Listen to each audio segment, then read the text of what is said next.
Guys, this is zoologist AK and I am here again with the another topic, that is gene interaction, that is in the unit 8 of CSIR net syllabus. I think it is important because in previous year exams I got questions from this topic in 4 papers. So in this video today I am going to discuss this gene interaction and epistasis in detail to understand the actual mechanism, and then I will discuss some questions. So stay tuned with me. समझते हैं कि gene interaction क्या होता है। Gene interaction होता है जब दो और दो से ज़्यादा डिफरेंट जो जीन हैं वो इंटरेक्ट करें। मीन्स मान लो ये क्रोमोसोम है, इसमें यहाँ पे एक जीन प्रेजेंट है, यहाँ पे एक जीन प्रेजेंट है, तो एक जीन है उसकी 2 एलील्स होती हैं। मान लो इसके एलील्स ये हैं और इसके एलील्स ये हैं।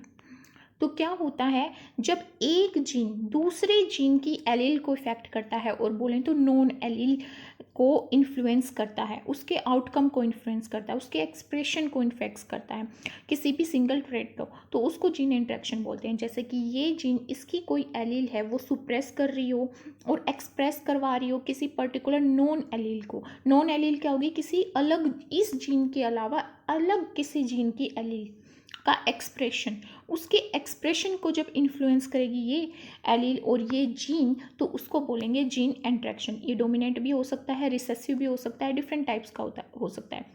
तो सबसे पहले gene interaction Bateson and Punnett ने 1906 में स्टडी किया था। वो क्या था? स्वीट पी में, जो कि लेक्थिरस एडोटरस होती है, इसका साइंटिफिक नेम है। उन्होंने क्या किया था? ट्रू ब्रीडिंग जो पर्पल फ्लावर थे और ट्रू ब्रीडिंग वाइट फ्लावर थे, उनके बीच में क्रॉस करवाया, तो जो F1 जनरेशन आई उसमें सारे पर्पल फ्लावर आए। बट जब उन्होंने पर्पल फ्लावर को दोबारा से सेल्फ फर्टिलाइज करवाया तो रेशो आया उनका 3:1। फिर जब उन्होंने व्हाइट फ्लावर को क्रॉस कराया तो F1 जनरेशन में पर्पल फ्लावर ही आए, यहाँ पे भी पर्पल आए, यहाँ पे भी पर्पल आए। पर जब उन्होंने यहाँ पे F1 जनरेशन को सेल्फ फर्टिलाइज करवाया तो जो F2 रेशो आया पर्पल और वाइट का वो 9:7 आया। तो यहाँ पे 3:1 आ रहा था, जो कि मेंडेलियन रेशो के एक अगर हम देखें तो 1:2:1 होता है, फिर 3:1 आ जाता है। ये जीनोटाइप रेशो होता है, फिनोटाइप रेशो होता है, ये सेम आ जाता है। बट जब उन्होंने दोनों वाइट फ्लावर लिए तो यहाँ पे रेशो आ रहा है 9:7, जो कि अलग है 9:3:3:1 के। ये डिफरेंट है मेंडेलियन रेशो से। तो उन्होंने आगे स्टडी किया कि कैसे इन्वॉल्व होती हैं दो डिफरेंट जीन की एलील्स और नॉन एलील, और कैसे एक दूसरे के आउटकम को वो इन्फ्लुएंस करती हैं, उसको उन्होंने स्टडी किया। सो फंक्शनल जो जीन इंटरेक्शन होता है दो जीन के बीच में, उनको एपिस्टासिस बोला जाता है। तो epistasis is nothing but a gene interaction between different gene occur when an allele और जीनोटाइप एट वन लोकस। अगर ये क्रोमोसोम है तो इस पे यहाँ पे एक जीनोटाइप प्रेजेंट है या एलील प्रेजेंट है एक लोकस पे, वो मास्क कर रही है, इनहिबिट कर रही है एक्सप्रेशन एक नॉन एलील का, जो कि डिफरेंट जीन की जो एलील हैं उनके एक्सप्रेशन को इनहिबिट कर रही है, मास्क कर रही है या मॉडिफाई कर रही है, जो कि एक डिस्टेंट लोकस पे प्रेजेंट है। उसको बोला जाता है एपिस्टासिस। तो एपिस्टासिस को समझते हैं।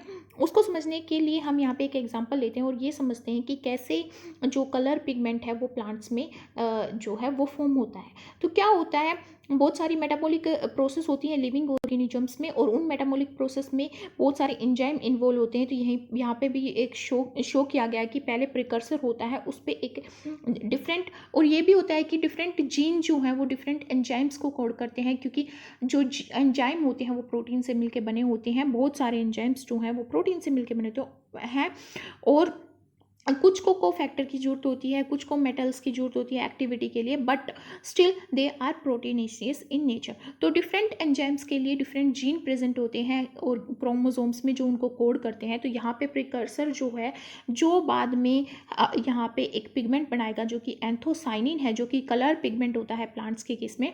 तो वहाँ पे जो उसको कलर देता है फ्लावर को, वो पिगमेंट बनाने के लिए यहाँ पे एक प्रिकर्सर होगा। उस प्रिकर्सर पे जीन सी और LC का कोड किया हुआ जीन एंजाइम होगा, एंजाइम C, वो एक्ट करेगा। फिर एक इंटरमीडिएट फॉर्म होगा, फिर उसके बाद जीन P जो है वो कोड करेगा एंजाइम P को, और फिर उसके बाद फाइनल प्रोडक्ट बनेगा जो कि एंथोसाइनिन पिगमेंट होगा। तो अगर यहाँ पे मान लो ये जो जीन है ये म्यूटेट हो गया, तो यहाँ पे इंटरमीडिएट नहीं फॉर्म होगा। तो इंटरमीडिएट ही नहीं फॉर्म होगा तो जीन P जो है वो यहाँ पे बेशक वाइल्ड टाइप प्रेजेंट हो, तो तो भी जो एंथोसाइनिन पिगमेंट है वो फॉर्म नहीं हो सकता, क्योंकि ऑलरेडी यहाँ पे इंटरमीडिएट की फॉर्मेशन वो है इनहिबिट हो गई है और रुक गई है। इसी वजह से यहाँ पे बोला गया है कि इस जीन की जो म्यूटेशन है वो मास्क कर रही है एक्सप्रेशन और आउटकम, और इनहिबिट कर रही है इसके एक्सप्रेशन को, किसके, डिफरेंट जीन की एलील के, जो कि डिस्टेंस लोकस पे प्रेजेंट है। इसी वजह से इसको एपिस्टासिस बोला गया है। तो ऐसे केस होते हैं एपिस्टासिस के जिसमें एक जीन की म्यूटेशन दूसरे को अफेक्ट कर रही है और जो आउटकम है दूसरे जीन के उसके आउटकम को अफेक्ट कर रही है। इसको डिटेल में समझते हैं। तो यहाँ पे रिसेसिव एलील प्रेजेंट है, ये जो शो कर रहा है ये कैपिटल जो एलील शो कर रहा है, जो कि डोमिनेंट है टाइप की एलील है। अगर रिसेसिव एलील है तो स्मॉल सी प्रेजेंट होगा और स्मॉल पी प्रेजेंट होगा। तो क्या है, अगर रिसेसिव एलील प्रेजेंट है दोनों जीन की तो वो क्या करेंगी, इनएक्टिव एंजाइम फॉर्म करेंगी। एंजाइम सी और एंजाइम पी दोनों ही क्या होंगे, इनएक्टिव होंगे। अगर यहाँ पे ऑर्गेनिज्म होमोजाइगस रिसेसिव है, या तो वो सी के लिए रिसेसिव हो या फिर वो पी के लिए रिसेसिव हो। अगर ये भी रिसेसिव होगी, यहाँ पे भी म्यूटेशन होगी, तब भी एंथोसाइनिन पिगमेंट नहीं फॉर्म हो सकता। और अगर जीन पी जो है उसके लिए भी रिसेसिव म्यूटेशन प्रेजेंट होगी, तब भी एंथोसाइनिन पिगमेंट फॉर्म नहीं होगा। तो ऑर्गेनिज्म जिसका जीनोटाइप क्या होगा, रिसेसिव होमोजाइगस कंडीशन में होगा, वो ब्लॉक कर देगा। जिस होमोजाइगस कंडीशन में होगा, होमोजाइगस कंडीशन में होगा, और होमोजाइगस कंडीशन में स्मॉल सी के लिए होगा और एंजाइम सी के लिए होगा और जीन सी के लिए होगा, तो वो जो है इंटरमीडिएट की फॉर्मेशन को ब्लॉक कर देगा स्टेप 1 पे। और जिनके लिए जो जीन पी है वो रिसेसिव होमोजाइगस म्यूटेंट होगा, तो ब्लॉक हो जाएगा एंथोसाइनिन पिगमेंट की फॉर्मेशन स्टेप 2 पे। तो अगर मान ले हम ये पाथवे है एंथोसाइनिन पिगमेंट का, जो क्या है, जो कलर्ड फ्लावर दे रहा है किसमें, स्वीट पी में और लेथिरस ओडोरेटस में। तो जो यहाँ पे प्रिकर्सर है और जो इंटरमीडिएट है इस पाथवे में, वो क्या होंगे, कलरलेस कंपाउंड होंगे।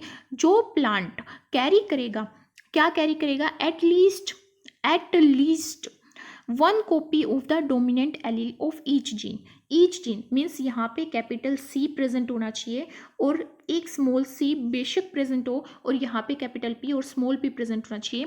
तो ईच जीन का जब एक डोमिनेंट एलील प्रेजेंट होगा, मीन्स वो हेटेरोजाइगस कंडीशन में जब होंगे, दोनों जीन्स की एलील्स एक रिसेसिव और एक डोमिनेंट स्टेट में होंगी, तभी वो क्या देगा, कलर्ड फ्लावर देगा। So it is a very important point to note here कि अगर यहाँ पे एक कैपिटल सी प्रेजेंट है और एक स्मॉल सी प्रेजेंट है और एक कैपिटल पी और एक स्मॉल पी प्रेजेंट है, only then the anthocyanin pigment will produced, क्योंकि एक डोमिनेंट एलील सुप्रेस कर देगी इफेक्ट किसका, रिसेसिव एलील का, जिसकी वजह से यहाँ पे इंटरमीडिएट फॉर्म होगा स्टेप 1 में, फिर उसके बाद एंथोसाइनिन पिगमेंट फॉर्म होगा। क्लियरली क्या है जो जीन कंट्रोल कर रहे हैं, क्या कंट्रोल कर रहे हैं, सिंथेसिस किसकी, पिगमेंट की, और वो एंजाइम्स जो सिंथेसाइज कर रहे हैं एंथोसाइनिन जो पिगमेंट है उसकी, जो मेटाबॉलिक पाथवे में पार्टिसिपेट कर रहे हैं इन जीन्स के प्रोडक्ट, वो जीन का एक्सप्रेशन इंडिपेंडेंट नहीं है। अगर इंडिपेंडेंट होता तो वो मेंडेलियन रेशियो शो करते, मेंडेलियन फिनोटिपिक रेशियो शो करते, बट उनका जो एक्सप्रेशन है एंजाइम सी का और एंजाइम पी का, वो इंडिपेंडेंट नहीं एक्सप्रेस हो रहे, वो एक दूसरे के ऊपर डिपेंड हैं अपना एक्सप्रेशन देने के लिए, फाइनल प्रोडक्ट देने के लिए। इसीलिए मेंडेलियन रेशियो ना शो करके एक modified phenotype segregation ratio show करता है, और उसको समझते हैं। यहाँ पे हम देख सकते हैं कि कैसे दो वाइट फ्लावर्ड जो स्वीट पी के जो पीस हैं उनमें क्रॉस होने की वजह से यहाँ पे जो F2 रेशियो है वो 9:7 आया, जो कि पुनेट ने जो और बैटसन ने स्टडी किया था। सो समझते हैं इसको। यहाँ पे हम देख सकते हैं 1 वैरायटी है स्वीट पी की, जिसका जीनोटाइप है यहाँ पे कैपिटल सी और स्मॉल पी। तो हम देख सकते हैं जैसे कि हमने यहाँ पे देखा, अगर यहाँ पे कैपिटल सी प्रेजेंट होगा तो इंटरमीडिएट तो फॉर्म हो जाएगा, पर स्मॉल पी प्रेजेंट है तो मतलब रिसेसिव फॉर्म में प्रेजेंट है, तो हमारा final product anthocyanin pigment form नहीं हो पाएगा, जिसकी वजह से फ्लावर क्या हो जाएगा, वाइट हो जाएगा। सेकेंड जो जीनोटाइप है वो शो कर रहा है कि यहाँ पे स्मॉल सी है और कैपिटल पी है। तो यहाँ पे अगर हम देखें कि स्मॉल सी अगर यहाँ पे प्रेजेंट होगा तो इंटरमीडिएट फॉर्म नहीं होगा। फिर हमारा अगर यहाँ पे वाइल्ड टाइप भी प्रेजेंट है, डोमिनेंट भी प्रेजेंट है पी जीन, तो भी हमारा एंथोसाइनिन पिगमेंट फॉर्म नहीं हो रहा, जिसकी वजह से फ्लावर का जो कलर है वो वाइट आ रहा है। तो क्या है, तो हमें समझ आ गया कि जो भी वाइट फ्लावर होगा उसका जीनोटाइप क्या होगा, इस तरह से होगा कि एक जीन की जो एलील है वो रिसेसिव फॉर्म में होंगी और एक जीन की एलील जो है वो डोमिनेंट फॉर्म में होंगी, तभी वाइट आ सकता है। या फिर दोनों ही जो एलील हैं एक जीन की वो रिसेसिव फॉर्म में हो तभी वाइट आ सकता है। तो यहाँ पे जो है वाइट का जीनोटाइप शो किया गया, तो उनके जब हम गैमेट्स लेते हैं तो सीपी आ जाते हैं, स्मॉल सी और कैपिटल पी और capital P and small C. फिर जब उनका क्रॉस किया जाता है तो हमारा जो F1 जनरेशन में जो जीनोटाइप आता है वो आता है capital C, small C, capital P और स्मॉल पी। फिर जब F2 जनरेशन में उनको सेल्फ फर्टिलाइज किया जाता है तो हम यहाँ पे देख सकते हैं कि F2 जनरेशन में 9 out of 16 progeny would be expected to carry at least one dominant allele of each gene, either C and P. ना both C and P. C और जो P हैं वो हम देख सकते हैं यहाँ पे C और P दोनों ही डोमिनेंट है, यहाँ पे भी C और P दोनों डोमिनेंट है, CP डोमिनेंट है, यहाँ पे भी CP डोमिनेंट है, यहाँ पे भी डोमिनेंट है, यहाँ पे नहीं है, यहाँ पे डोमिनेंट है। And then here CP is dominant, यहाँ पे भी CP डोमिनेंट है और फिर यहाँ पे भी CP डोमिनेट है। तो 1 2 3 4 5 6 7 8 9, सो 9 out of 16 में हमारी दोनों ही एलील्स में, दोनों जीन्स की एलील्स में एक एलील्स, दो एलील्स में से एक एलील्स कैपिटल में है जो कि डोमिनेंट में है। इस वजह से हमारा एक आ जाता है 9 जो कि फिनोटाइप हमें शो करेगा, हमारा क्या शो करेगा, पर्पल कलर। और दूसरी जो एलील्स हैं जैसे कि हम यहाँ पे देखें दोनों में ही स्मॉल जो होगा वो प्रेजेंट होगा। तो ये जो है यहाँ पे भी हमारा वाइट क्यों आया, क्योंकि एक का जो जीन है उसकी एलील, दोनों ही एलील्स जो है वो रिसेसिव है। फिर हमारा जो वाइट आता है यहाँ पे आता है क्योंकि जो P है उसकी दोनों ही एलील रिसेसिव में है। फिर आता है यहाँ पे क्योंकि जो C है वो उसकी दोनों ही एलील रिसेसिव में है, और यहाँ पे भी रिसेसिव में है, यहाँ पे भी रिसेसिव में है, और यहाँ पे भी और यहाँ पे भी। तो 1 2 3 4 5 6 7, सो 7, तो 7 आ जाते हैं यहाँ पे वाइट और यहाँ पे आ जाते हैं 9 पर्पल। ये रेशो मेंडेलियन रेशो से इसलिए डिफरेंट है क्योंकि एक एलील का जो एक्सप्रेशन है वो दूसरी एलील के एक्सप्रेशन पर डिपेंड कर रहा है। पर मेंडेलियन रेशो जो आता है 9:3:1 वो तब आता है जब इंडिपेंडेंट अशॉर्टमेंट होती है और इंडिपेंडेंटली एक्सप्रेस्ड होती हैं एलील्स। बट इस केस में ऐसा नहीं है क्योंकि वो जीन इंटरेक्शन शो कर रही हैं। अदर मॉडिफाइड डाईहाइब्रिड रेशो है जो डिफरेंट टाइप्स के एपिस्टासिस की वजह से होता है। यहाँ पे हम एग्जांपल ले रहे हैं 2 डिफरेंट जीन्स का और 2 डिफरेंट नॉन एलिलिक जीन का। जैसे कि हम यहाँ पे देख सकते हैं 2 नॉन एलिलिक जीन है जो कोड कर रहे हैं एंजाइम्स को। नॉन एलिलिक जीन है gene A1 and gene A2, वो कोड कर रहे हैं एंजाइम्स को, enzyme A1 and enzyme A2 को, जो कैटालाइज कर रहा है सेम रिएक्शन कैटालाइज कर रहे हैं। तो वो क्या फॉलो कर रहे हैं, एक डुप्लीकेट पाथवे फॉलो कर रहे हैं। और ये डुप्लीकेट पाथवे जनरली किस में देखा जाता है, कर्नल कलर में, जो कि वीट में प्रेजेंट होता है, kernel colour of wheat and seed capsule shape in shepherd pods. तो यहाँ पे हम जब इनका अगर यहाँ पे मान लो कोई भी एलील रिसेसिव है, मान लो जीन A1 के लिए एलील रिसेसिव है A1, तो वो क्या प्रोड्यूस करेगी, इनएक्टिव A1 एंजाइम प्रोड्यूस करेगी। अगर वो जीन A2 के लिए यहाँ पे एलील रिसेसिव है A2, तो वो क्या एंजाइम प्रोड्यूस करेगी, एंजाइम A2 इनएक्टिव फॉर्म में प्रोड्यूस करेगी। तो यहाँ पे क्या होता है कि अगर यहाँ पे क्रॉस करवाया जाता है A1 A2 के बीच में एंड A1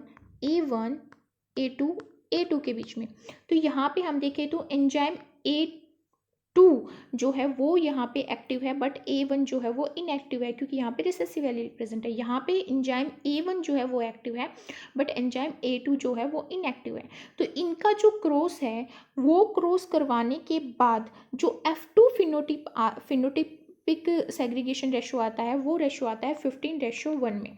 और जो ये 15:1 वाला जो रेशो है वो इस तरह आता है कि जो 15 जो जीनोटाइप हैं वो कोड करते हैं आइदर A1 को और आइदर A2 को, या तो एंजाइम A1 को या फिर एंजाइम A2 को। बट जो 1 है 15:1, जो 1 आता है वो आता है A1 A2 वाला जीनोटाइप, जिसमें ना तो वो एंजाइम A1 को कोड करता है ना ही एंजाइम A2 को कोड करता है। तो ये एक डुप्लीकेट जीन का एग्जाम्पल है जो डाई हाइब्रिड रेशियो देता है और मॉडिफाइड डाई हाइब्रिड रेशियो देता है other than the Mendelian ratio. ये भी एक एपिस्टासिस शो कर रहा है। On the types of epistasis, first है dominant epistasis, when dominant allele of one gene mask the effect of either allele of second gene। either allele का मतलब है जो second gene है, मान लो यहाँ पे क्रोमोसोम में एक allele है जो कि डोमिनेंट इफेक्ट शो करेगी, मतलब वो केवल डोमिनेंट स्टेट में ही किसका सेकेंड जीन की एलील्स को सुप्रेस कर पाएगी। सेकेंड जीन की एलील या तो डोमिनेंट हो उनको भी वो सुप्रेस करेगी या फिर वो रिसेसिव हो उनको भी सुप्रेस करेगी। यहाँ पे 2 पॉइंट समझने जरूरी हैं। जो एलील दूसरी एलील को सुप्रेस कर रही है और उसके इफेक्ट को मास्क कर रही है, इनहिबिट कर रही है, उसको एपिस्टेटिक एलील बोला जाता है। तो यहाँ पे जो ए है, कैपिटल ए डोमिनेंट ए जो है वो एपिस्टेटिक एलील है, और जो यहाँ पे कैपिटल बी या स्मॉल बी रिसेसिव या डोमिनेंट स्टेट में दो दूसरे जीन की नॉन एलील हैं, वो यहाँ पे हाइपोस्टैटिक एलील हैं क्योंकि उनका एक्सप्रेशन इनहिबिट करवाया जा रहा है ए के थ्रू। बट केस क्या होता है, जब स्मॉल ए प्रेजेंट होगा तो वो बी डोमिनेंट बी या रिसेसिव बी दोनों में से किसी को भी सुप्रेस नहीं कर पाएगी। इसी वजह से इसको डोमिनेंट एपिस्टेसिस बोला गया है कि एक एलील दूसरे जीन की एलील को और नॉन एलील को सुप्रेस करती है और उसके इफेक्ट को मास्क अप करती है और मास्क करती है और इनहिबिट करती है, तभी करती है जब वो खुद डोमिनेंट स्टेट में प्रेजेंट होगी। जैसे कि हम यहाँ पे देख सकते हैं ए और बी कैपिटल है, यहाँ पे रिसेसिव स्टेट में है, तो यहाँ के इनके गैमेट सेपरेट हो गई। जब फिर उसके बाद यहाँ पे F1 जनरेशन में ये हाइब्रिड स्टेट में आ गए ए बी और ए बी। तो यहाँ पे ये डोमिनेंट स्टेट में प्रेजेंट है, तो ये मास्क करेगी किसका इफेक्ट, कैपिटल बी का भी और स्मॉल बी का भी, इनको एक्सप्रेस नहीं होने देगी, वो खुद एक्सप्रेस होगी। इसी वजह से यहाँ पे जो है वाइट जो है वो प्रोड्यूस होंगे इस ए डोमिनेंट एलील की वजह से। बट जब ये एलील किस में होगी, रिसेसिव स्टेट में होगी, तो ये किसको एक्सप्रेस करने देगी, बी को एक्सप्रेस करने देगी और स्मॉल बी को भी एक्सप्रेस करने देगी। इसी वजह से यहाँ पे जो ए और बी वाले जो जीनोटाइप है उनकी वजह से यहाँ पे येलो प्रोड्यूस हुआ है। और जब बिल्कुल रिसेसिव स्टेट आ गई कि ए जो मास्क नहीं कर पा रही इफेक्ट क्योंकि ये रिसेसिव स्टेट में है और बी रिसेसिव स्टेट में आ गया, तो वहाँ पे ग्रीन कलर प्रोड्यूस हो रहा है। इसी वजह से डोमिनेंट एपिस्टासिस जो है वो प्रोड्यूस करती है 12:3:1 फिनोटाइपिक रेशियो जो देती है वो 12:3:1 देती है, जो कि मेंडेलियन रेशियो से डिफरेंट होता है क्योंकि यहाँ पे एलील जब डोमिनेंट स्टेट में होती है तो वो अपने एलील को नहीं सुप्रेस करती, वो दूसरे जीन की नॉन एलील को सुप्रेस करती है। सेकंड है रिसेसिव एपिस्टासिस। रिसेसिव एपिस्टासिस तब होती है जब एक पेयर होता है नॉन एलिलिक जीन का जिसमें से one produce its phenotype effect independently in a dominant state. मतलब कि नॉन एलिक जीन का एक पेयर होता है जिसमें से एक पेयर जो है वो डोमिनेंट स्टेट में अपना फिनोटाइपिक इफेक्ट जो है वो इंडिपेंडेंटली प्रोड्यूस कर देता है, बट जो अनदर है वो अपना फिनोटाइपिक इफेक्ट इंडिपेंडेंटली प्रोड्यूस नहीं कर पाता और जिसकी वजह से वो रेशियो देता है 9:3:4। तो क्या होता है यहाँ पे, हम एग्जाम्पल देखते हैं।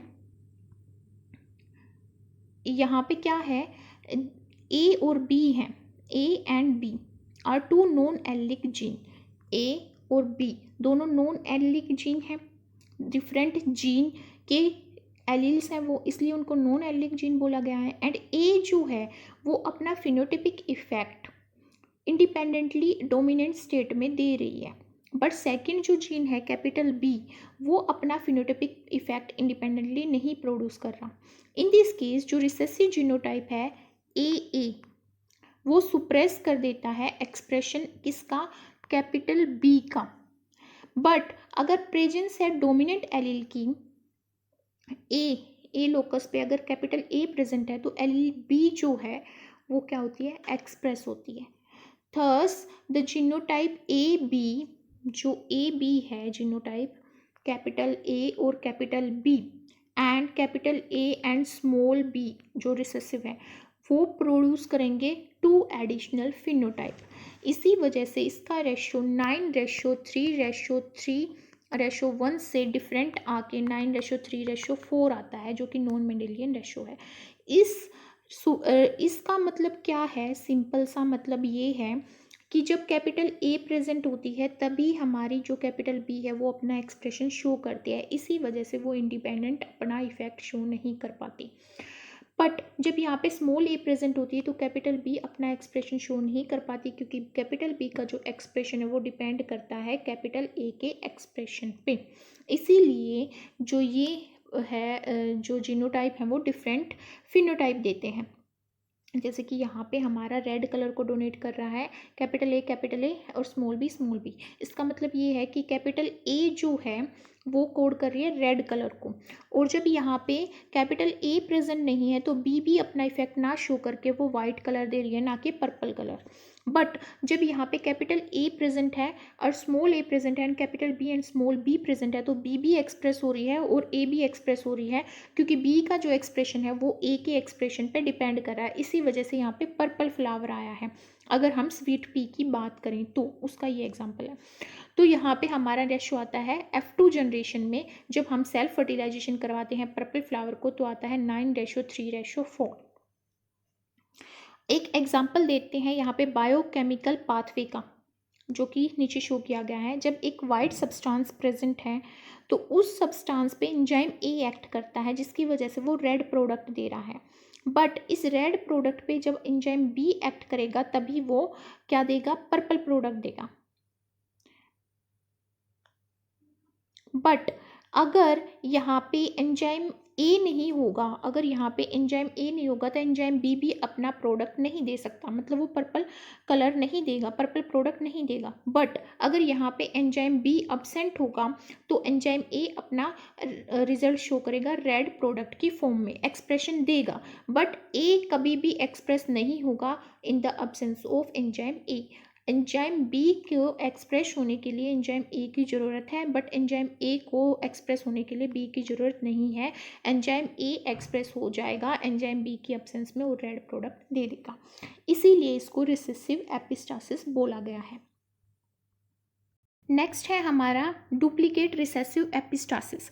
इसको कंप्लीमेंट्री जीन इंट्रैक्शन भी बोला जाता है। अगर दो नॉन एलिक जीन्स हैं और वो इन्वॉल्व हो रहे हैं किसी स्पेसिफिक पाथवे में और किसी भी फंक्शनल प्रोडक्ट को प्रोड्यूस करने में वो इन्वॉल्व हो रहे हैं, मीन्स दोनों की वजह से कोई प्रोडक्ट जो है वो फंक्शनल हो रहा है और दोनों के एक्सप्रेशन की ज़रूरत है उस प्रोडक्ट को फंक्शनल होने के लिए, then one homozygous recessive allele at either allelic pair would result in a mutant phenotype. तो दोनों ही जो जीन हैं उनमें से जब वो दोनों जीनों में से एक जीन जो है रिसेसिव होमोजाइगस कंडीशन में होगा तो वो म्यूटेंट फिनोटाइप देगा, और इसको बोला जाता है कंप्लीमेंट्री जीन इंट्रैक्शन भी। अगर हम यहाँ पे स्वीट पी का ही एग्जांपल देखें तो मान लो यहाँ पे हमारा जीनोटाइप है स्मॉल ए और कैपिटल बी और स्मॉल ए कैपिटल बी और कैपिटल ए और स्मॉल बी और स्मॉल ए कैपिटल बी। तो इसमें जो हमारा ये रिसेसिव फॉर्म में जो प्रेजेंट है वो म्यूटेंट स्टेट में प्रेजेंट होंगे, वो अपना एक्सप्रेशन ना देंगे। तो यहाँ पे जो हमारा फिनोटाइप आएगा वो क्या होगा, एक टाइप का फिनोटाइप आएगा इन सभी जीनोटाइप के लिए, क्योंकि ये कंप्लीमेंट्री इफेक्ट शो कर रहे हैं gene B to gene A. But अगर यहाँ पे जीनोटाइप हमारा आए कैपिटल ए और कैपिटल बी और कैपिटल ए और small A and capital B capital A and capital B and small B and capital A capital B small B, तो वो दूसरा फिनोटाइप देंगे, क्योंकि यहाँ पे एक जो एलील है वो डोमिनेंट है और एक एलील है रिसेसिव, और इसमें क्या है डोमिनेंट स्टेट में प्रेजेंट है, इसलिए इनका जो फिनोटाइप आएगा इन जीनोटाइप्स का वो सेम आएगा। इसी वजह से जो हमारा डुप्लीकेट रिसेसिव एपिस्टासिस होता है वो रेशियो देता है 9:7, जो हमने सबसे पहले स्टडी किया था कि 9:7 आता है 9:7 आता है जब वाइट फ्लावर को हम क्रॉस करवाते हैं। तो सेल्फ फर्टिलाइजेशन के बाद जब F1 जनरेशन में पर्पल फ्लावर आते हैं तो पर्पल फ्लावर को सेल्फ फर्टिलाइज करवाते हैं, तो F2 जनरेशन में पर्पल और वाइट आते हैं 9:7 में। तो सेम इफेक्ट होता है डुप्लीकेट रिसेसिव एपिस्टासिस में, जो कंप्लीमेंट्री जीन होते हैं कंप्लीमेंट्री इफेक्ट शो करते हैं और कंप्लीमेंट्री जीन इंट्रैक्शन शो करते हैं। हमारा डुप्लीकेट डोमिनेंट इंट्रैक्शन जो कि हमने कर्नल कलर में देखा, वीट के कर्नल कलर में जो हमने देखा वही इसका एग्जांपल है, जिसका रेशो आता है 15:1। तो यहाँ पे है duplicate gene interaction if allele of both gene loci produce the same phenotype without cumulative effect.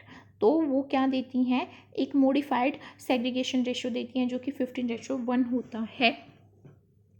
जो डुप्लीकेट जीन इंट्रैक्शन होता है वो अलो करता है डोमिनेंट एलील्स को ऑफ आइदर डोमिनेंट जीन और either duplicate gene to produce the wild type phenotype, कि वो वाइल्ड टाइप फिनोटाइप प्रोड्यूस कर सकता है। बट ऑर्गेनिज्म जो होमोजाइगस रिसेसिव स्टेट में कंसिस्ट करते हैं दोनों ही जीन्स को, मान लो ए बी रिसेसिव है और बी रिसेसिव है, तब जाके वो म्यूटेंट फिनोटाइप देगा। बट यहाँ पे ए और स्मॉल बी होता तो वो क्या देता, यहाँ पे एंजाइम जो ए है वो आ जाता हमारा वाइल्ड टाइप जो कि एक्टिव होता, पर जो बी आता वो म्यूटेंट फॉर्म में आता, इनएक्टिव फॉर्म में आता।